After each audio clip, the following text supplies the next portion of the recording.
सीमा एक 22 साल की होशियार मगर थोड़ी अकेली लड़की थी। वह अपने माता पिता के साथ दिल्ली के एक शांत मोहल्ले में रहती थी। कॉलेज खत्म होने के बाद वह घर पर ही ऑनलाइन काम करने लगी थी। और एक दिन सीमा बाजार से लौट रही थी कि रास्ते में उसे एक छोटा सा भूखा कुत्ता मिला। उसकी आंखों में मासूमियत थी। वह उसे गोद में उठाकर घर ले आए। टोबी रखा। टोबी जल्दी ही सीमा के दिल के बेहद करीब हो गया। वह हर वक्त उसके पीछे पीछे चलता खेलता और जब सीमा उदास होती तो अपने नन्हे पंजों से उसका चेहरा छूकर उसे हंसाने की कोशिश करता। एक सुबह सीमा की आंख खुली तो देखा कि उसके माता पिता घर में नहीं हैं। पहले तो उसने सोचा कि वे किसी जरूरी काम से बाहर गए होंगे, लेकिन जब शाम हो गई तो वह घबरा गई।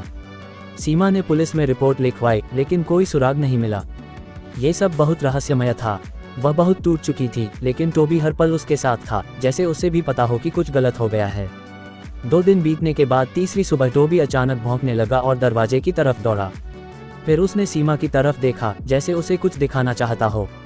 सीमा समझ नहीं पाए, मगर टोबी लगातार दरवाजा खुरचता रहा। अंत में वह टोबी के पीछे चल पड़ी। टोबी उसे मोहल्ले से बाहर एक पुरानी सुनसान बिल्डिंग की तरफ ले गया। ये जगह सीमा ने पहले कभी नहीं देखी थी। टोबी सीधे एक खास कमरे की तरफ गया और वहां जोर जोर से भौंकने लगा। सीमा ने डरते हुए दरवाजा खोला। उसके माता पिता वहां उस कमरे में बंद पड़े हुए थे। उन्होंने बताया कि कुछ लोगों ने उन्हें जबरन उठा लिए थे, क्योंकि वे किसी पुराने जमीन के विवाद में गवाह थे। सीमा ने तुरंत पुलिस को बुलाया। पुलिस ने बदमाशों को पकड़ा और उसके माता पिता को सुरक्षित बाहर निकाला।